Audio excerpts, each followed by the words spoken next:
Sean bienvenidos y bienvenidas a El Mundo Ahora, aquí en la pantalla de France 24. Mi nombre es Juan Pupiales. Vamos a repasar los principales hechos del día titulares. Mensaje positivo de Irán después del inicio de las conversaciones con Estados Unidos en Omán sobre el programa nuclear de Teherán. El canciller Abbas Araghchi asegura que fue un buen comienzo. La agenda nuclear también genera discusiones entre Estados Unidos y China, mientras Washington y Moscú se muestran a favor de un nuevo pacto para controlar el arsenal. Beijing niega ser una amenaza con armas atómicas. Atentan contra un alto mando militar ruso en su apartamento en Moscú. Se trata de Vladimir Alexeyev, uno de los responsables de la inteligencia de los uniformados y reconocido como héroe por parte del presidente Putin. El Kremlin acusa a Ucrania del crimen.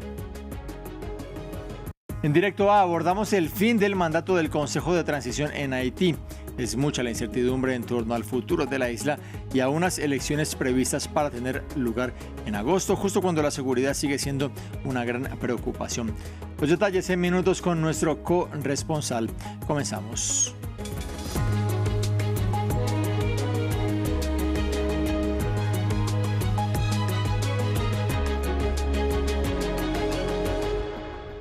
La noticia del día pasa por Omán, sede de unos diálogos entre Irán y Estados Unidos para abordar el plan nuclear de Teherán, el cual genera preocupación en la Unión Americana.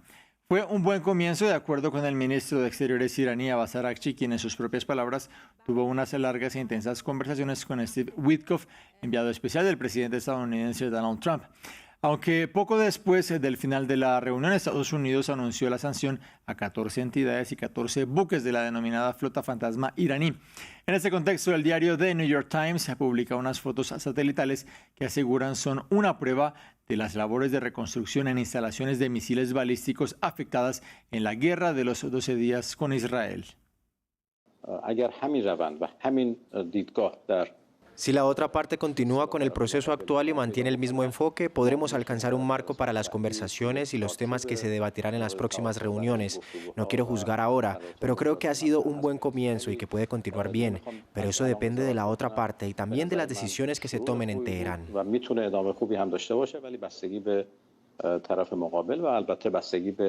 La responsabilidad de liderar estas negociaciones con Estados Unidos en Omán recae sobre el ministro de Asuntos Exteriores de la República Islámica. Abbas Araghchi es considerada la figura más visible de Irán ante la comunidad internacional, el ayatolá Ali Khamenei. Pero, ¿cuál ha sido la trayectoria de este diplomático? Veámoslo en el siguiente informe.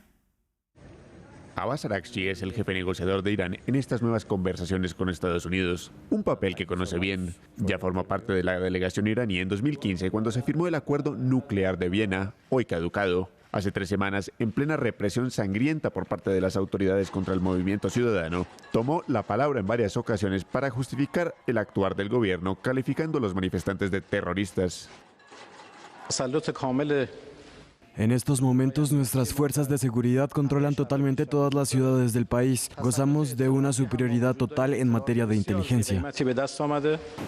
Araghchi, de 63 años, ha desarrollado toda su carrera en la diplomacia iraní. En 1979, tras la proclamación de la República Islámica, se unió a la Guardia Revolucionaria, el ejército encargado de preservar los valores de la revolución. A finales de los años 80, fue contratado por el Ministerio de Asuntos Exteriores como experto en cuestiones internacionales, un ministerio del que no se ha marchado desde entonces. En 2024, el presidente Masoud Pezeshkian lo nombró jefe de la diplomacia con el objetivo de reanudar los vínculos con Occidente. Desde entonces, no ha dejado de repetir que su país siempre ha estado dispuesto a reanudar las negociaciones sobre el programa nuclear de su país.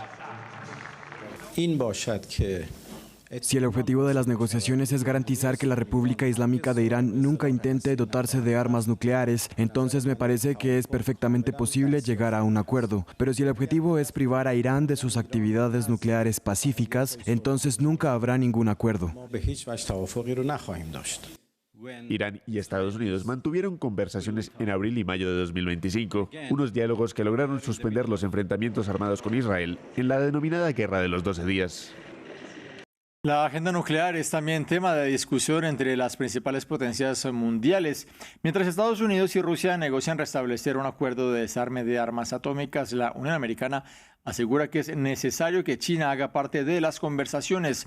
Recordemos que por primera vez en décadas no hay un pacto vigente entre Washington y Moscú para limitar su arsenal nuclear, luego de que este jueves expirara el tratado New START.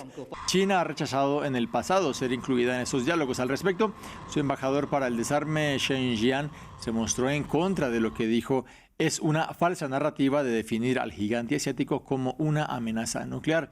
Escuchemos cuáles son los argumentos de Estados Unidos. Hoy puedo revelar que el gobierno estadounidense tiene conocimiento de que China ha realizado pruebas nucleares explosivas, incluyendo la preparación para pruebas con potencias designadas de cientos de toneladas. El Ejército Popular de Liberación intentó ocultar las pruebas escondiendo las explosiones nucleares, ya que reconoce que estas violan los compromisos de prohibición de pruebas. China ha recurrido al desacoplamiento, un método para reducir la eficacia del monitoreo sísmico y ocultar sus actividades al mundo.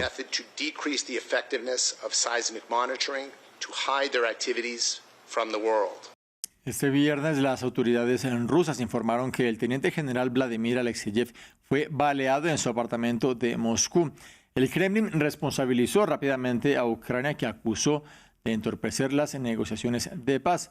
Hugo Caro Jiménez con los detalles. Disparos en la capital rusa.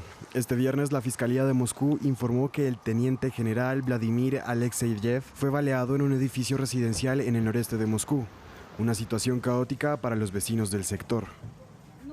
Creo que el tiroteo ocurrió sobre las 6:30. Dicen que fue sobre las 7, pero yo creo que era las 6:30, porque la policía llegó a las 7. Escuché solo gritos de auxilio, ayuda, y entonces la vecina llamó a la policía. Eso fue todo lo que oí. Otros vecinos también salieron corriendo, preguntaron cómo podían ayudar, si debían llamar a una ambulancia o a la policía, pero ella ya los había llamado.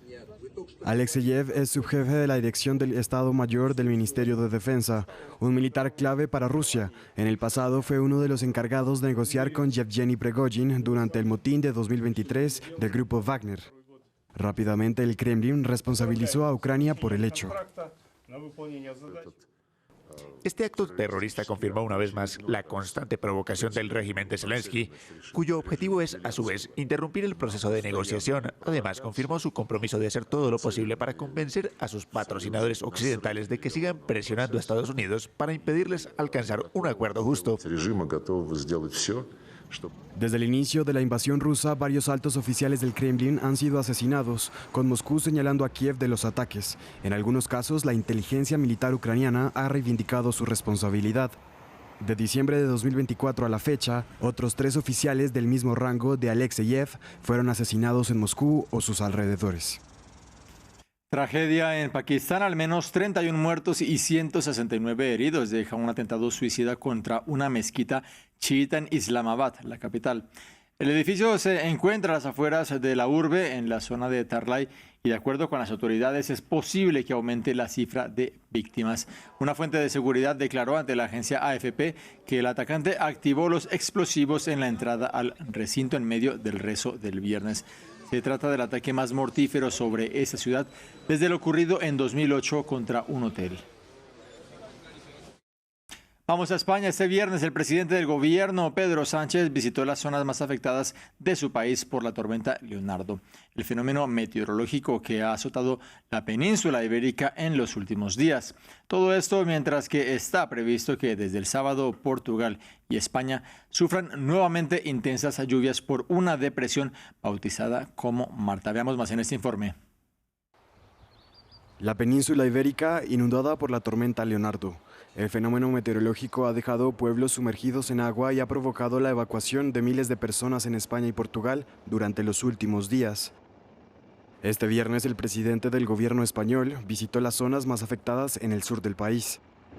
Vienen días complejos porque entra un nuevo frente, otra borrasca en el día de mañana. Estamos sufriendo una meteorología muy adversa, muy peligrosa, muy delicada.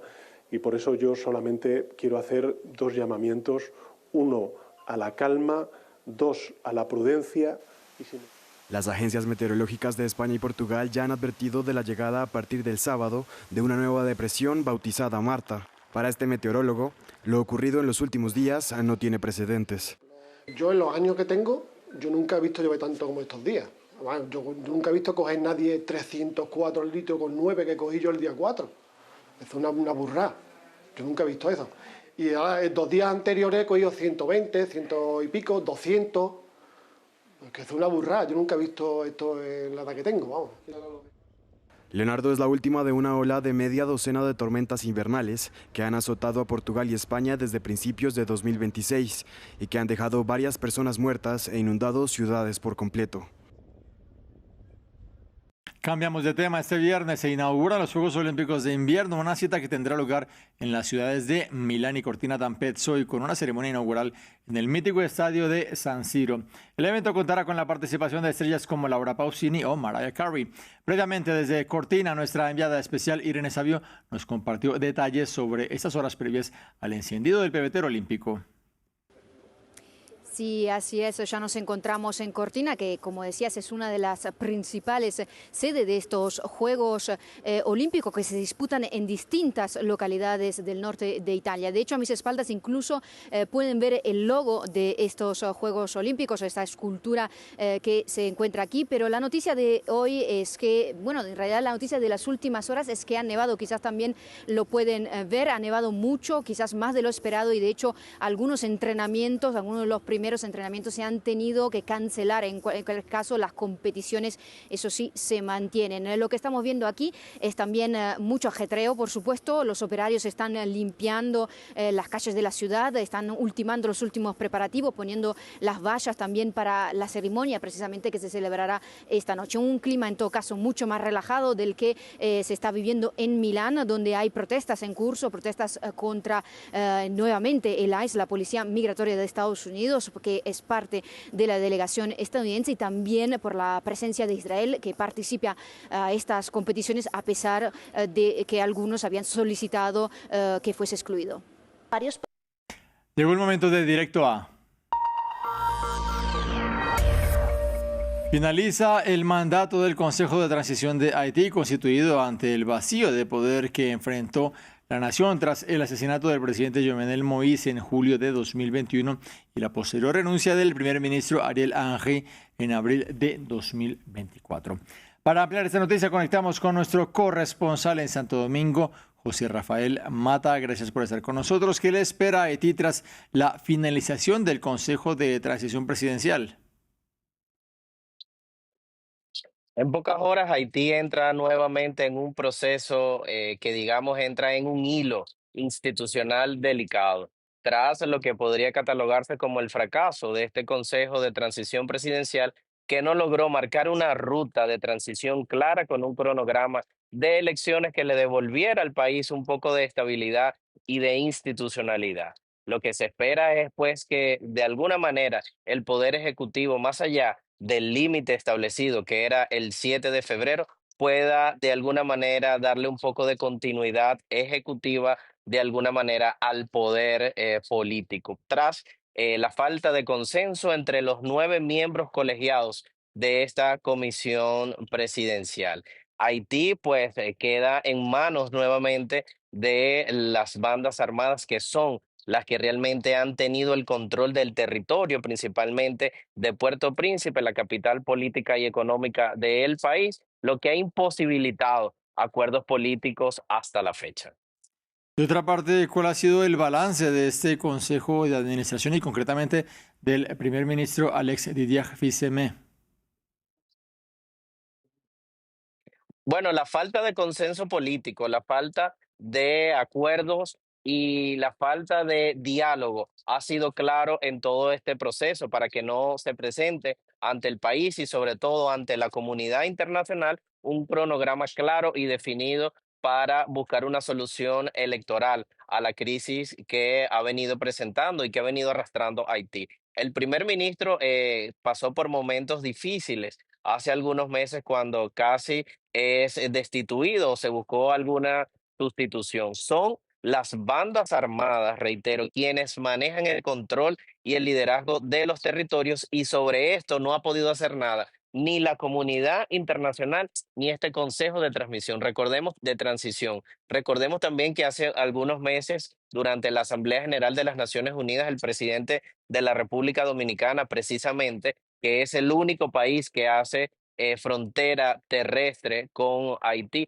expresaba su preocupación y llamaba a la comunidad internacional a que jugara un rol estratégico, protagónico y más tangible para ayudar a que los haitianos pudiesen buscar consenso y una solución entre ellos a esta salida. Sin embargo, todos los diálogos, todas las soluciones que se han planteado desde la comunidad internacional han quedado en esfuerzos que no plantean un resultado tangible, por lo menos en el corto plazo. No hay ruta electoral, no se sabe en manos de quién quedará el ejercicio del poder político en Haití a partir de este sábado 7 de febrero, que es la fecha límite que había quedado establecida para que el Consejo de Transición planteara de alguna manera alguna dinámica institucional que pudiera devolverle al país un poco de control político o de consenso. Será la comunidad internacional quien vuelva a tomar un rol protagónico en los próximos días de la mano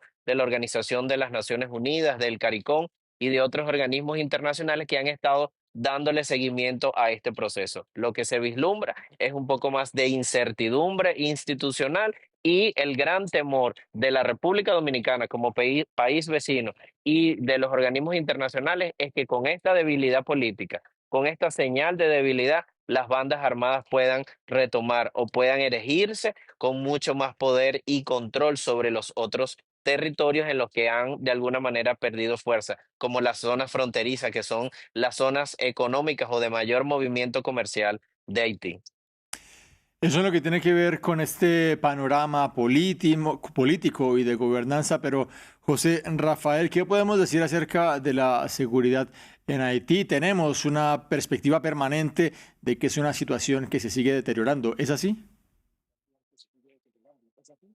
Mira, el presidente Luis Abinader ha sido una de las figuras internacionales que más se ha abordado o que más se ha abocado a hablar sobre el tema, precisamente por el compartir fronteras y por ser uno de los países más afectados con respecto a la situación en Haití. Recordemos que cuando en Haití las olas de violencia aumentan, las masas migratorias cruzan hacia la República Dominicana. Eso ha hecho precisamente que la República Dominicana refuerce su frontera terrestre con esta verja perimetral inteligente, que por cierto estuvo recientemente visitando el presidente electo de Chile, José Antonio Kast, y el presidente Abinader ha sido la única voz internacional que ha pedido esfuerzos internacionales reales y contundentes, criticando de alguna manera la falta de fuerza, de presupuesto y de operatividad que se ha planteado, por ejemplo, con la misión de seguridad keniana, que fue la más reciente,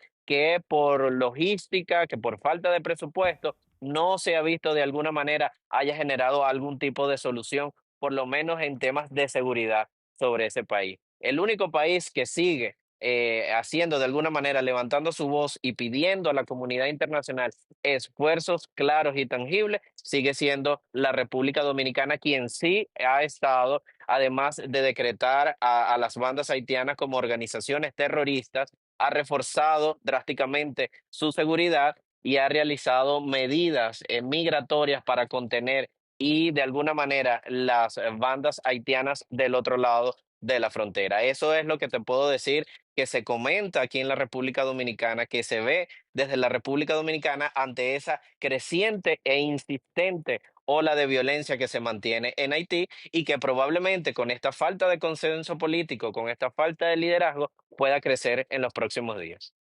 José Rafael Mata, corresponsal de France 24, gracias por este reporte desde República Dominicana. Continuamos con nuestro reportaje del día.